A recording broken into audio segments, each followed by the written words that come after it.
সুপ্ৰভাত প্ৰশিক্ষাৰ্থীসকল আমি ইতিমধ্যে কবিতাৰ সংজ্ঞা কবিতাৰ প্ৰকাৰ কবিতা শিক্ষাৰ লক্ষ্য আৰু উদ্দেশ্য সম্পৰ্কে আলোচনা কৰিলোঁ আজি আমি কবিতা শিক্ষাৰ পদ্ধতিসমূহৰ বিষয়ে আলোচনা কৰিম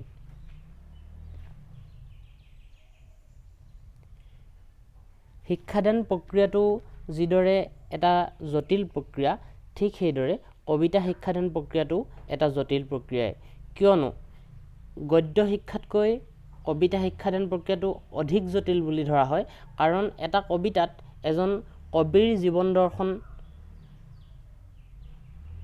সোমাই থাকে এতিয়া যদিহে এজন শিক্ষকে কবিতাৰ শিক্ষাদান কৰিবলৈ যায় তেতিয়াহ'লে মূলতঃ 7টা পদ্ধতিৰ সহায় ল'ব পাৰে সেই 7টা পদ্ধতি হৈছে সং এণ্ড একশ্যন মেথড যাক অসমীয়াত গীত আৰু অভিনয় পদ্ধতি বুলি কোৱা হয় দ্বিতীয়টো হৈছে মিনিং মেথড অৰ্থাৎ অৰ্থবোধ পদ্ধতি তৃতীয়টো হৈছে এনালাইসিস মেথড অৰ্থাৎ বিশ্লেষণ পদ্ধতি চতুৰ্থটো হৈছে এক্সপজিশন মেথড অৰ্থাৎ ব্যাখ্যা পদ্ধতি পঞ্চমটো হৈছে ডিসকোৰ্স মেথড অৰ্থাৎ কথোপকথন পদ্ধতি ষষ্ঠটো হৈছে কম্পেৰিজন মেথড অৰ্থাৎ তুলনা পদ্ধতি আৰু সপ্তমটো হৈছে এপ্ৰিচিয়েশ্যন মেথড অৰ্থাৎ সমীক্ষা পদ্ধতি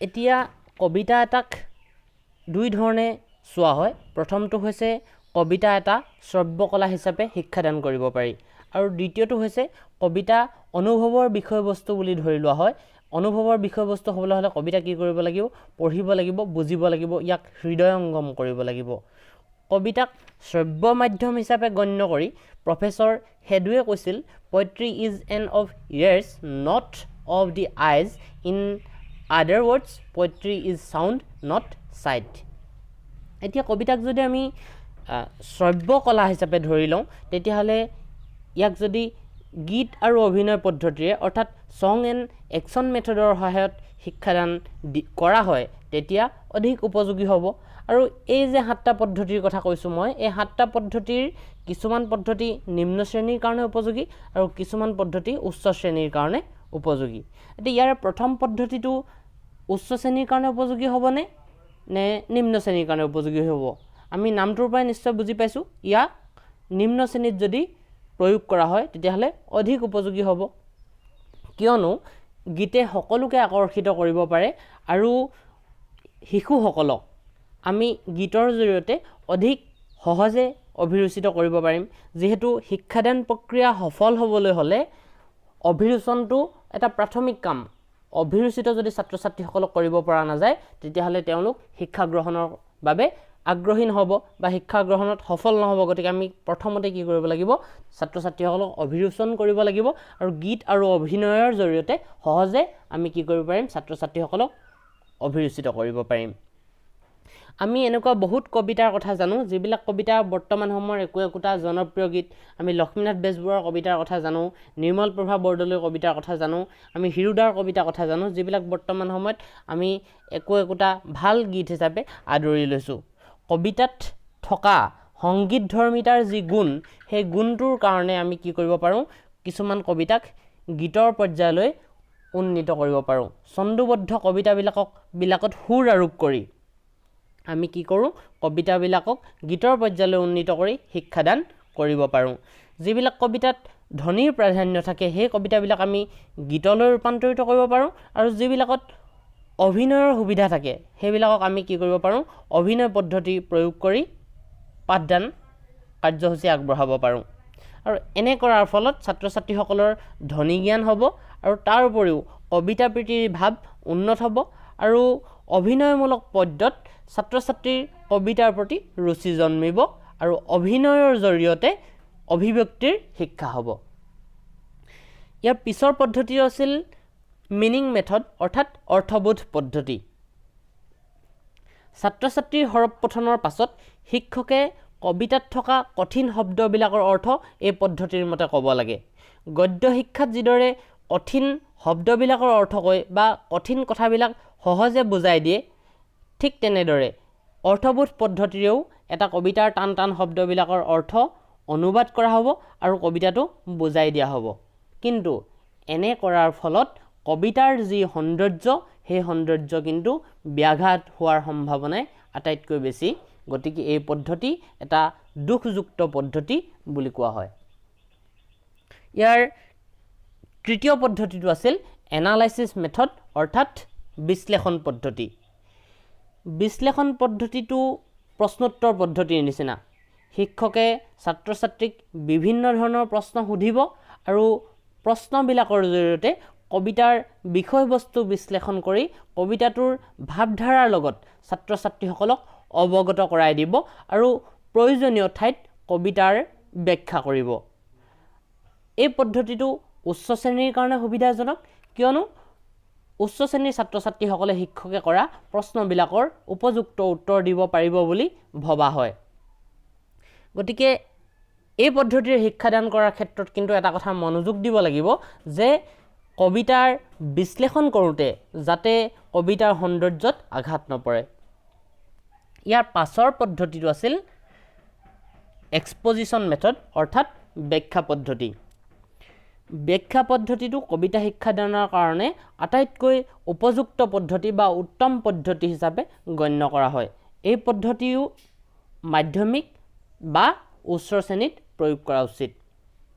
ব্যাখ্যা পদ্ধতিত শিক্ষকে ছাত্ৰ ছাত্ৰীৰ আগত আদৰ্শ পঠন দিয়াৰ পাছত প্ৰতিটো খণ্ডৰ ভাৱভাষা, প্ৰত্যেক শব্দৰ মহত্ব, ৰস, অলংকাৰ, ৰচনা ৰীতি, উদ্দেশ্য আদি আটাইবিলাক কথা ব্যাখ্যা কৰি দিব। আৱশ্যকীয় বিষয়বস্তু বুজাবৰ কাৰণে শিক্ষকে ভৌগোলিক, ঐতিহাসিক বা অন্য যি প্ৰাসংগিক কথা তাক কি কৰিব, উল্লেখ কৰিব আৰু ব্যাখ্যা কৰি দিব। অধিক ভাৱ প্ৰদান কবিতা শিক্ষাদানৰ ক্ষেত্ৰত এই পদ্ধতি গ্ৰহণযোগ্য। কবিতাৰ শব্দাৰ্থ, ভাৱাৰ্থৰ ওপৰত অধিক গুৰুত্ব দিয়া হয় এই পদ্ধতিত। ব্যাখ্যা এনেধৰণে হয় এই পদ্ধতিত যাতে সহজ সৰল ভাষাত ছাত্ৰ ছাত্ৰীৰ মানসিক অনুকূলতা সাধন হয়। কবিতা প্ৰীতিৰ মনোভাৱ গঢ়ি তুলিবৰ কাৰণে আৰু কবিতাৰ সৌন্দৰ্য উপভোগ কৰিবৰ বাবে আৱশ্যকবোধে প্ৰশ্নৰ অৱতাৰণা কৰা হয়।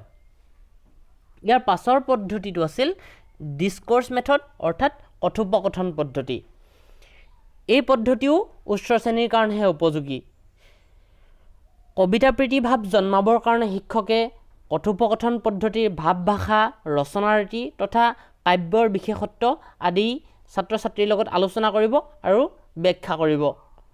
কবিতা শিক্ষাদানৰ উদ্দেশ্য সফল তেতিয়াহে হ'ব যদিহে কবিতাৰ একো একো খণ্ডৰ ভাৱক স্পষ্টকৈ ছাত্ৰ ছাত্ৰীৰ লগত কথোপকথনেৰে বুজাই দিব পৰা হয়। বিষয়বস্তু, ৰচনা ৰীতি আদিলৈ ছাত্ৰ ছাত্ৰীৰ মনোযোগ আকৰ্ষণ কৰিবৰ কাৰণে শিক্ষকে অভিনয় ধৰণে কথা বাৰ্তা অৱতাৰণা কৰিব লাগিব। কিন্তু আমি মন কৰিব লাগিব যে নিম্ন শ্ৰেণীৰ কাৰণে এই পদ্ধতিটো গ্ৰহণযোগ্য নহয়।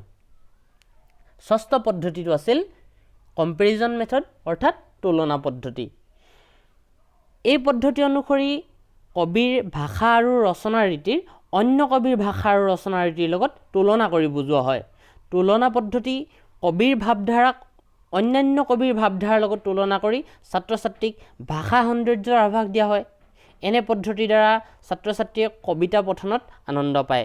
গতিকে তুলনা পদ্ধতি নিম্ন শ্ৰেণীৰ বাবে উপযোগী নহ'ব, ইয়াক উচ্চ শ্ৰেণীতহে প্ৰয়োগ কৰা হ'ব। বিশেষকৈ মাধ্যমিক স্তৰত এই পদ্ধতি প্ৰয়োগ কৰিব পাৰি। কবিতা অধ্যয়নৰ শেষৰ পদ্ধতিটো আছিল এপ্ৰিচিয়েশ্যন মেথড অৰ্থাৎ সমীক্ষা পদ্ধতি। এই পদ্ধতি মতে শিক্ষক আৰু ছাত্ৰ ছাত্ৰীৰ কবিতাৰ ভাষা, ৰচনা ৰীতি, ভাৱ, বিষয়বস্তু আদিৰ জ্ঞান থাকিব লাগিব। প্ৰশ্নোত্তৰ পদ্ধতি আৰু তুলনাত্মক পদ্ধতিৰ জৰিয়তে শিক্ষক ছাত্ৰ উভয়ে কবিতা আঁতিগুৰি তথা সমীক্ষা কৰিব। এনে গাম্ভীৰ্যপূৰ্ণ আলোচনাও নিশ্চয় উচ্চ শ্ৰেণীতহে সম্ভৱ হ'ব। গতিকে কবিতা শিক্ষাদানৰ যিকেইটা আমি পদ্ধতি পালোঁ সেই পদ্ধতিৰ ভিতৰত এই সমীক্ষা পদ্ধতিটো আটাইতকৈ বেছি ওপৰ শ্ৰেণীৰ কাৰণে অৰ্থাৎ মহাবিদ্যালয়ৰ পৰ্যায়ৰ কাৰণেহে ইয়াক গ্ৰহণযোগ্য বুলি আমি ক'ব পাৰোঁ। গতিকে কবিতা শিক্ষাদানৰ এই 7টা পদ্ধতিৰ ভিতৰত নিম্ন শ্ৰেণীৰ কাৰণে আটাইতকৈ উপযোগী পদ্ধতিটো হ'ল ছং এণ্ড একশ্যন মেথড অৰ্থাৎ গীত আৰু অভিনয় পদ্ধতি। কবিতা শিক্ষাৰ এই পদ্ধতিবিলাকৰ উপৰিও কবিতা এটা শিক্ষাদান কৰাৰ ক্ষেত্ৰত বিভিন্ন ধৰণৰ কৌশল অৱলম্বন কৰিব লগা হ'ব পাৰে বা উপায় থাকিব পাৰে। তাৰ ভিতৰত আমি আবৃত্তিৰ কথা ক'ব পাৰোঁ। এইবিলাক তোমালোকে প্ৰত্যেকেই নিজৰ নিজৰ ধৰণে সজাই পৰাই লিখিব পাৰিবা। আৰু এটা কথা আমি মন কৰিব লাগিব, ছাত্ৰ ছাত্ৰীৰ বৌদ্ধিক বিকাশ আৰু মানসিক স্তৰ অনুযায়ী আমি বিষয়বস্তু অনুযায়ী কি কৰিম, বেলেগ বেলেগ শ্ৰেণীত বেলেগ বেলেগ পদ্ধতি গ্ৰহণ কৰিম আৰু এই কাৰ্যটো শিক্ষকৰ বুদ্ধিমত্তাৰ ওপৰত সম্পূৰ্ণৰূপে নিৰ্ভৰ কৰিব। কবিতা শিক্ষাৰ পদ্ধতিবিলাকৰ বিষয়ে নিশ্চয় তোমালোকে বুজি পাইছা। আজিলৈ ইমানতে সামৰিছোঁ। ধন্যবাদ।